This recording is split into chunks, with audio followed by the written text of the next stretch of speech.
For steam and foam milk machine, first off, the overall dimensions. Left to right, the length of 12 3/4 inches,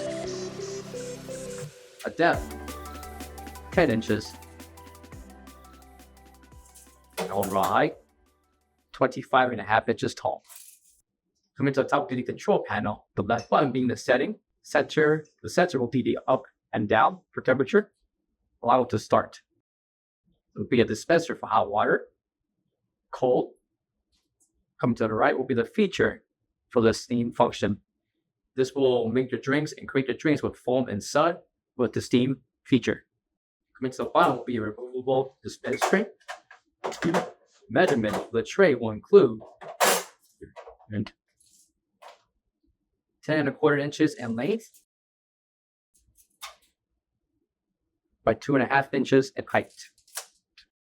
Coming to the right will be a sticker showing the specifications along with the 110 voltage. Coming to the back will be a separate hose for your water. For all questions, give us a call or visit our website coolerdepotUSA.com for more information on this part.